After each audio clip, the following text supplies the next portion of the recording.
It was only a gambler's marker, a promise to pay worth $1,000. And I was hired to find it, which sounded easy, until I realized that it meant the whole future to two men, freedom to a third, and death to the girl in the cottage. From the pen of Raymond Chandler, outstanding author of crime fiction, comes his most famous character in The Adventures of Philip Marlowe.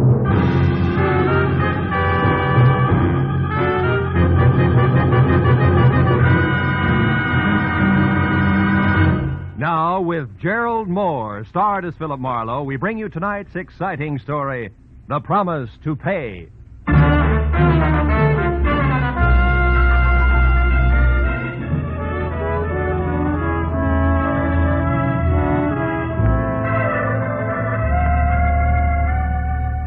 It started over a bottle of port at 5 o'clock in the afternoon, when Mama Nodella, a proud old lady who ran a restaurant, bet me I couldn't prepare a dish of chicken cacciatore. I never pass up a bet. So at 5:30, I picked up a can of chicken, and at 6 had gone to work on it. At 7:15, everything was ready for the pan, and my enthusiasm was at a high ebb until the telephone rang. And what I thought was a check call from Mama Nodella turned out instead to be Garfield Randall. He was a used-to-be client who at 32 was currently setting the L.A. business world on its ear. Say, Harlow, did you see the article about me in this morning's paper? Young Randall, probably next head of Continental Land and Trust? Yes, that's it. Chairman of the board, isn't it, Gar? Yes. Job I've been after for 2 years. So? Well, it's a job that'll go to somebody else at noon tomorrow, Phil. Unless you can get me out of a nasty mess I'm in. What's her name? Terry... How did you know it was a woman, It's Phil? a trade secret. What do you want me to do? Well, come over here to my place, 91 Laurel Canyon, immediately. I'll explain then. You can make it, can't you, Phil? I mean, now, right away? Yeah, I guess so. Right away, Gar. But it hurts. Arrivederci, cacciatore.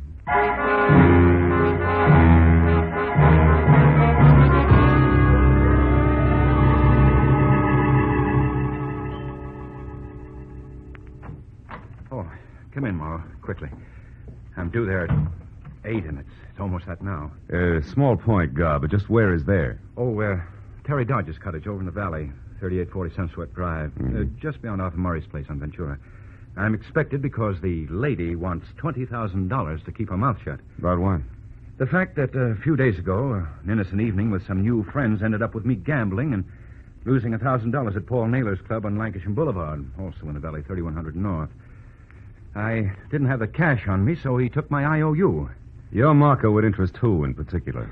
Only the entire board of directors of Continental Land and Trust. They feel their executives should be above that sort of thing, even once in a while. Mm-hmm. And this Terry Dodge, can she prove that you lost $1,000 gambling? Well, according to this message here, yes. Came a few minutes before I called you, together with my picture, which she returned, frame and all. Here. No. God, dear, I gave Naylor the $1,000 and pick up your note as requested. But now I'm confused. Do I give it back to you or submit it to your board of directors tomorrow? Oh, by the way, the chinchilla we saw last week is on sale. I hear only $20,000 if bought right away. Probably cost more tomorrow. See what I mean? Yeah. Drop around and see me at 8 tonight, will you? I'd like your advice on the matter. Much love, Terry. P.S. Don't worry about the safety of the note, darling. I have the perfect hiding place for it. Tender, huh? Tell me, Gar, how close were you and this vampire? Oh, we went together for about a year, but it was getting cold. Because you've been on the way up? Because she's been on the way down, Marlowe. Why'd you give her the money to deliver in the first place? Well, you see, Phil, I couldn't afford to go near a gambler like Paul Naylor once I'd been nominated for the chairmanship. Mm-hmm. Of course, I didn't suspect for a minute that Terry would do anything like this. So when I didn't hear from Terry by 6, I called Naylor. He told me that she had already delivered the money, but he also told me that she'd burned the note in front of him at his suggestion. Which might mean that Terry Dodge is just bluffing, you know. Yes, or that Paul Naylor is just lying. Your job, Phil, is to find out the truth as soon as possible. And if I do and the note does exist, what then, Guy? Then I pay. I have to. It's my whole future. Yeah. Call you in an hour, Gar, from the valley.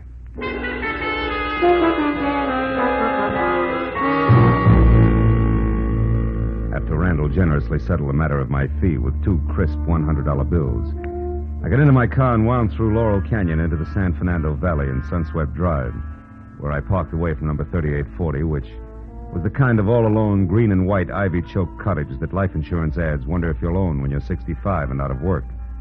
With one exception. The place was lit up like opening night at a Hollywood delicatessen. And when I got close to the front door, which was half open and splashing bright yellow over the mat-marked welcome, I heard a radio from someplace deep inside, playing slow, sad swing. When I knocked twice and got only more Dixieland for an answer, I walked in, calling Terry Dodge's name out loud as I moved through the empty living room. I couldn't tell why, but even as I said the name, I had the uncomfortable feeling that I was wasting my breath. And a minute later, when I entered the bedroom, I was sure of it. Because there, every drawer, closet, and cubbyhole had been turned inside out.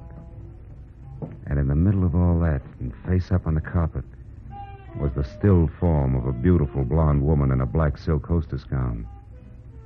The monogram in white over her breast pocket said she was Terry Dodge. The ugly circle of dark red on the side of her head said she was dead. Next to her body, I found the pieces of 2 airline tickets for Mexico City. Beyond that, the brass candelabra that had killed her. I dropped the tickets into my pocket and then went back to the living room and a telephone called my client. But when I reached for it, it went off. Hello? Hello, who is this? Friend of the family. Why? Well, I'm curious by nature, friend of the family. Now, is Terry there? Yeah. She can't come to the phone right now. Any message? Yeah, there is. Tell her Rip Stranigan wants to talk to her, if you don't mind. I don't. Oh, Terry. It's Rip Stranigan. What? Okay. Sorry, Stranigan. She'll have to call you back in a minute and... And what? And excuse me, but an unexpected visitor just dropped in. A beautiful one at that. With a gun. Which she knows how to use very well. The lady was tall with dark eyes and darker hair. It framed her face the color of warm honey, and she was wearing something white and plunging, which from the waist up had all the material in it of the average necktie. Who are you? Rip Stranigan. Mean anything? Only that you're a liar. I've seen Stranigan, and in the first place, Terry's boyfriend's an ex-football player about twice your size. Oh? Also, he's from Texas, and you couldn't be. No. And just between us, you're much better looking. So once more, who are you? Little boy Blue, who are you? Me? Well, I'm Annabelle, Terry's sister. Always come home with a .38 in your hand? Well, I only used this gun, Mr. Blue, because I thought you were a prowler. Now, with the radio off so you can concentrate, how about the truth? All right. I'm a private detective named Philip Marlowe. Came here to talk to Terry Dodge. When I found the door open and nobody home, I decided to wait. Now I can't wait any longer because I'm late for an appointment. So if you'll tell Terry I called, I'll appreciate it.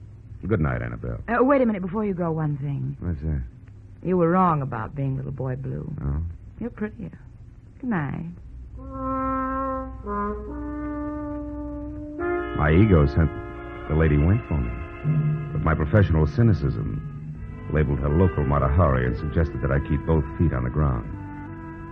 So when I was out of her sight at the front door, I tried the oldest trick in the book, which was opening it and then slamming it hard from the inside, which worked. Because when I quietly moved back to where we'd been standing, she was already in the bedroom. And I was glad to hear, surprised at what she'd found there. When she ran back into the living room, her face now the color of wet ashes, grabbed for the telephone and dialed a number that was more than the 3 digits that would bring the police. Hello? I was close enough to hear what she This said. is Maxine. She's dead. Yes, in her bedroom, and the place has been turned upside down. So somebody else is after that note, too. No, only a private detective named Marlowe. Well, he didn't act like it, said he was waiting for her. I'll tell you all about it later when I see... What? Keep looking. Listen, maybe you didn't understand me. Terry Dodge is dead. She's been murdered. Well, Maxine Rossi doesn't want to be standing around with jam on her face when the police arrive. It's hard on the reputation. Well, all right, one more look around, but believe me, it'll be a fast one. Goodbye. When she hung up and inched back toward the bedroom like it was a snake pit, I headed for the door and kept going until I was outside and over to where I'd left my car parked in the shadow of a huddle of dwarf palms. But then as I was about to get in, what I thought was just another tree reached out with both hands, grabbed me by the lapels, and slammed me hard against the side of my own car. Before I could get back onto my feet, what had to be the ex-gridiron great from Texas had both my gun and my wallet out and was smiling with more teeth than I'd ever seen before. Well, the friend of the family is a private detective, I see. Yeah, and the athlete's a scholar. He reads. Shut up, Marlowe. Smart aleck talk won't get you out of this. Now, what were you doing in my girl's apartment? Looking for a blackmailer named Terry Dodge. And before you get all worked up, Muscles, make up your mind.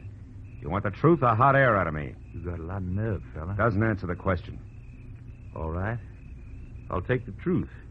But if it's anything but that, I'll break you in two. Now start talking. Why'd you call Terry a blackmailer? Because until tonight she was up to a mascara and a deal that called for a man named Garfield Randall to pay her $20,000 to keep his future intact. I don't believe you. I never heard her speak that name. Proves the point, Stranigan. They've been going together off and on for a year now. What?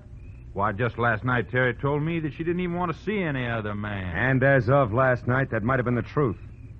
Because a few hours ago, this Randall got his framed picture back from her with interest. The demand for the $20,000? The same. Stranigan, what would you say if I told you Terry Dodge has been murdered? No, Marlowe! You're lying! Flanagan, let go of my throat! Lying! His throat, do you hear? Let go! Go. I'm sorry, fella. Do you have any idea who did it? Yeah, but there's still a little groundwork to be done before I go to the police. You mean nobody knows about this yet?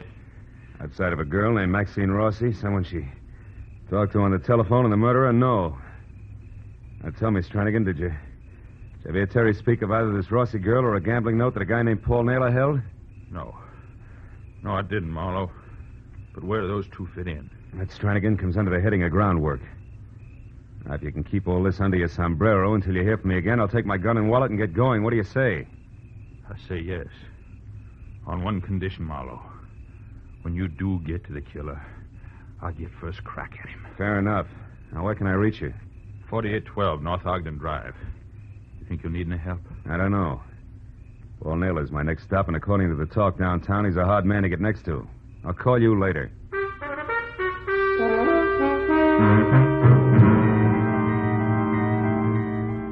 The club Paul Naylor ran out on North Lancashire didn't have a name, but the numbers 3100 were taped with luminous Scotch light. Easy to find.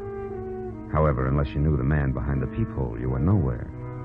So 20 minutes later, when I was out of my car and walking toward the steel-plated back door, I decided that getting in to see the head man of the house had to be approached like that was the last thing in the world I wanted to do. I stayed in the shadows of the building, moved a slow step at a time, until I saw a little oily man in a pink shirt, white knit tie, and fuzzy black fedora nearby notice me. Then I moved faster until I was at the steel door, and so was he, with a .45 in his hand. Lost something, mister? No. I was, what's the gun for? Trespassers. These are private grounds. Oh, I'm sorry. I didn't know that. I'll leave right away. I thought this Never was... mind what you thought. Now get over there, stand very still while I make a phone call inside. Phone call? What for, cops? No, stupid. The gentleman who lives here, Mr. Paul Naylor. I think he'd like to talk to you while you can still talk.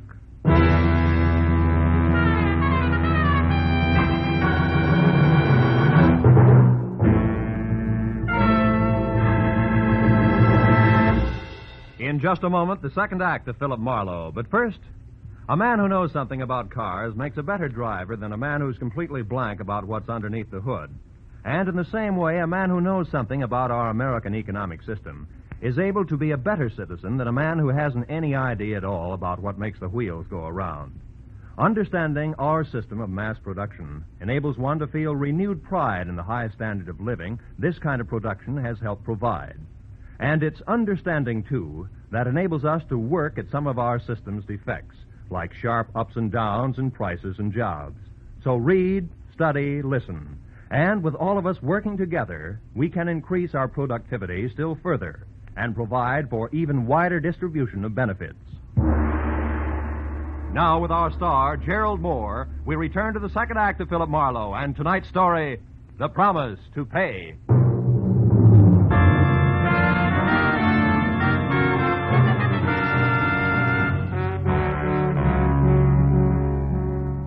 The oily little man in the pink silk shirt spoke briefly into the phone, then breathed garlic in my face while his free hand darted neatly inside my jacket. When it came out, it brought 38 with it. Then he jerked me around, unlocked the heavy back door, shoved me through, and marched me on the business end of his 45 down a strip of blue carpet ankle deep to another door of glossy blonde mahogany. He slammed me face first up against it, and then signaled for an audience. The door swung open. He prodded me. And I stumbled into an office of jungle green drapes and pale beige furniture upholstered in leopard skin. The face that peered at me over 8 feet of desktop smiled, from the ears down. From the ears up, it had never known what smiling meant. We have a front door for our friends. I know. That's why I went to the back. I figured I'd pick up an escort there and bypass all that muscular red tape you keep out in front. Maybe that's smart figuring, maybe not. Depends. What do you want? Call you a liar, Naylor. Oh! Mind your manners, stupid. You're way out of line. You're building up quite an account, Oily. You take some long chances, mister. What's your name? Marlowe. I still want to know why you lied to a friend of mine about burning his marker. Marlowe, huh? Wait outside, Quincy. I'll call you. Okay, Mr. Miller. All right, Marlowe. So you're Randall's boy, right? I've talked to him.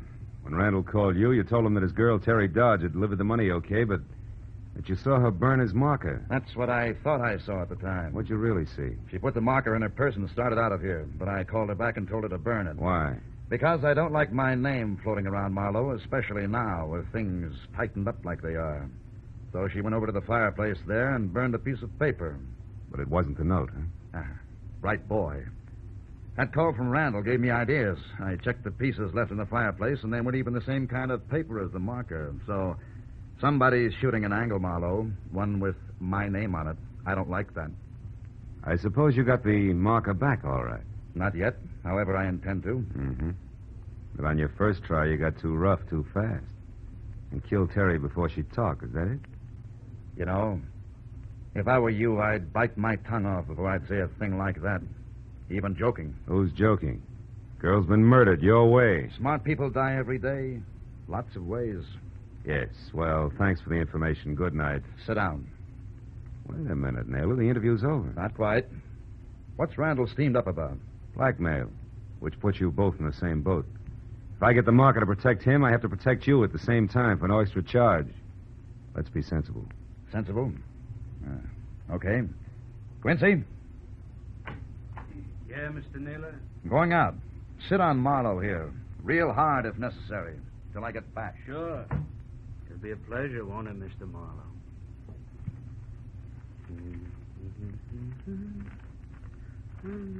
Oily straightened his tie and sat down opposite me, humming to himself. Then he unfolded a racing form, tilted his chair back, and apparently forgot about me. He was a perfect setup for a very old gag.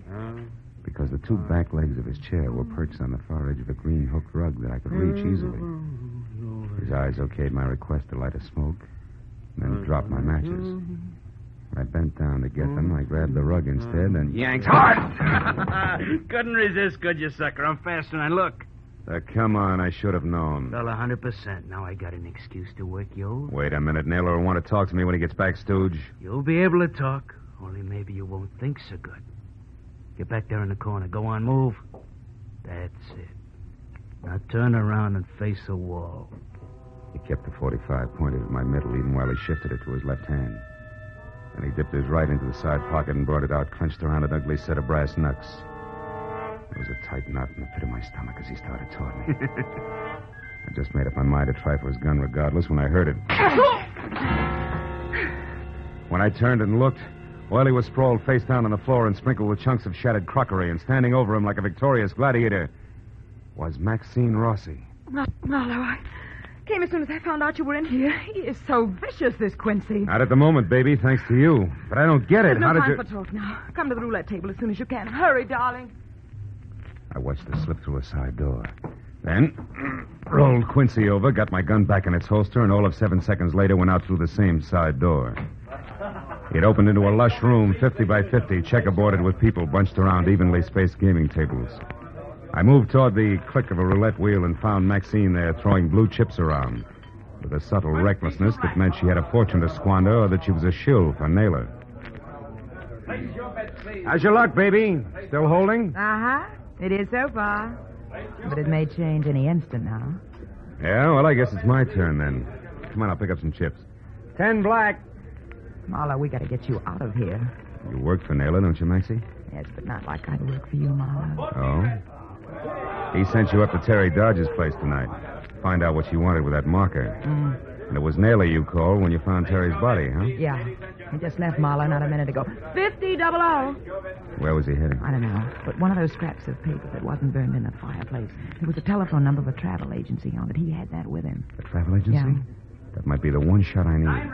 Listen, Maxie, Uh-oh.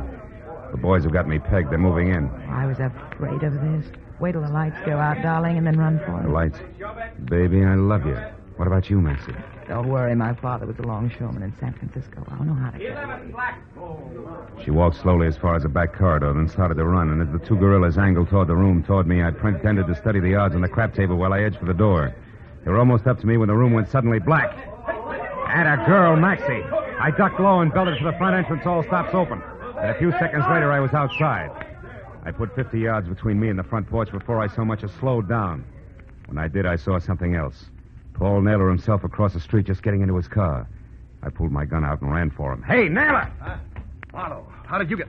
Say, what's going on? I want that phone number you got in your pocket. Phone number? I don't know what you're talking about. That's too bad because I don't have time to explain.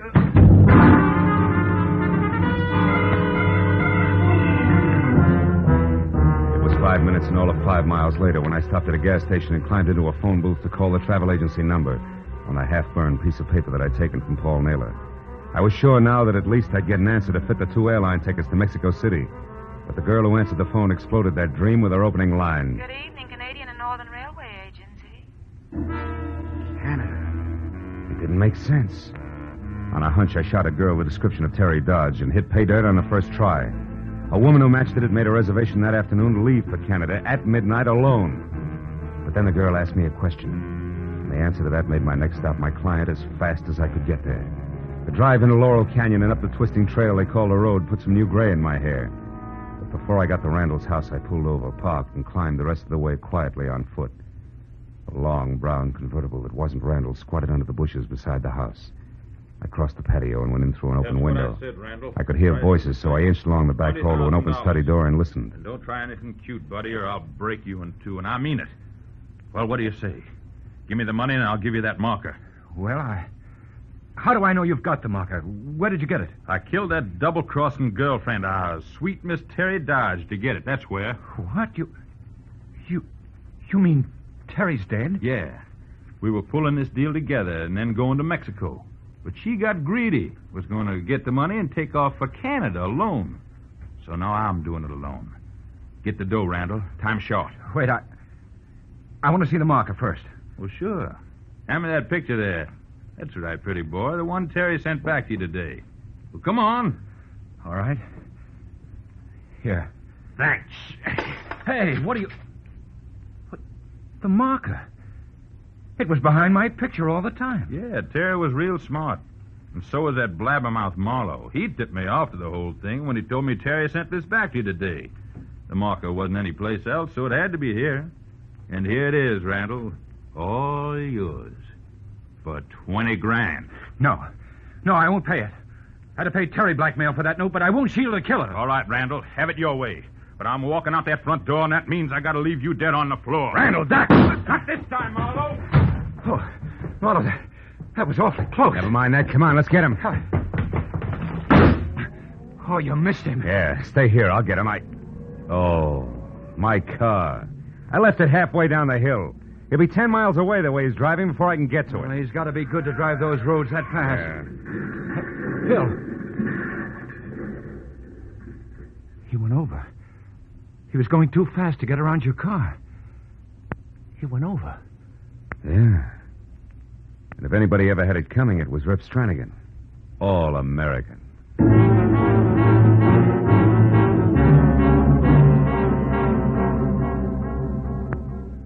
By the time we got down to the crash, the canyon was swarming with people. An ambulance and 2 prowl cars whined in, and 30 minutes later, the mess was all cleaned up. The police verdict was speed on a dangerous road, and the doctor's forecast was DOA. So Randall and I went back to his place and spent another 30 minutes over some much-needed brandy while I told him everything that had happened. Great Scott. And it seemed like such a simple thing, Phil. Mhm. Pay a gambling debt and get the marker. Yeah. Hard to realize all this happened just because of that. Well, that plus the fact that you let a pair of nasty characters get you in a spot. Yeah. It's also hard to believe that they're both dead now and it's all over. Mm. And you did a wonderful job, Phil. I had some wonderful help from Miss Maxine Rossi. There's a kid with lots on the ball, believe me. Say, do you think she got away from Naylor all right? With her talent, you can count on it. But just to play safe, I'm going to let Mr. Naylor know it's hands off, or I'll see his joint ripped wide open. I'd sure like to help, but I've just sown my last untamed oat. Yeah, I think so. Well, you're in good shape now. Boys at headquarters are reasonable. I'll run along and tell them what they need to know. Okay. Oh, Phil, just one thing first. Hmm? When you called the agency, the Canadian Railway, you said the girl there asked you a question, and that's why you came up here so fast. What did she say? Oh. She wanted to know if I was the tall gentleman from Texas with the nice teeth who had inquired earlier about the ladies' reservations. Oh. And he got all upset, which, of course, could only mean Rip Stranigan. And that explained the tickets from Mexico, the murder, the ransacked house, and all the rest of it. Oh, I see. You know, the more I think about it, Gar, the luckier you get. Good night. Happy board meetings.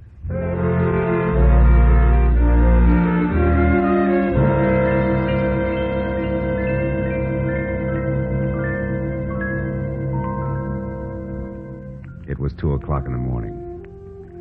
And the thought of my kitchen littered with dead chicken, raw rice, and the jumble of spices practically turned my stomach until I opened my apartment door.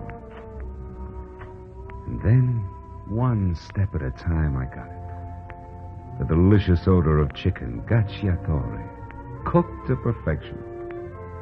The sight of a gleaming table set in candlelight. The sound of a cork being pulled from a bottle of wine. And all done in a fine Italian hand.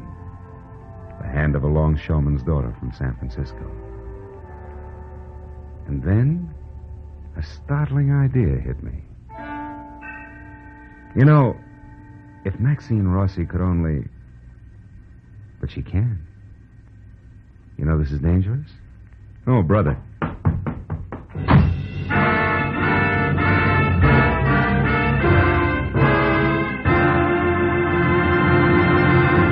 The Adventures of Philip Marlowe, created by Raymond Chandler, star Gerald Moore, and are produced and directed by Norman MacDonald.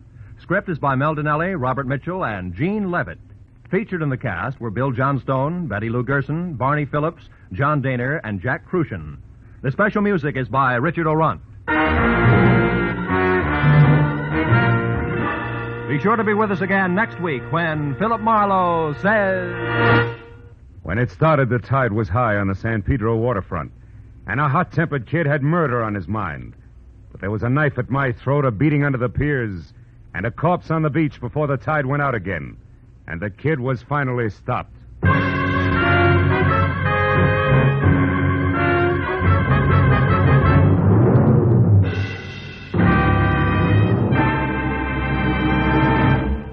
Just about an hour from now, most of these same CBS network stations will bring you the hour-long Sing It Again program, a CBS Saturday night favorite, and the show with radio's biggest jackpot.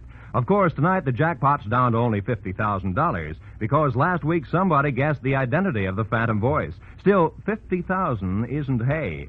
$25,000 is invaluable prizes for correctly guessing the new Phantom's identity. Then there's an additional $25,000, this time in cold cash, if the Phantom guesser can answer just one more question about the Phantom. There'll be other prizes, too, for cracking one of the many delightful riddle songs. So be sure to stick around for Sing It Again. This is Roy Rowan speaking. Now, listen to Gangbusters, which follows immediately over most of these same CBS stations. This is CBS, the Columbia Broadcasting System.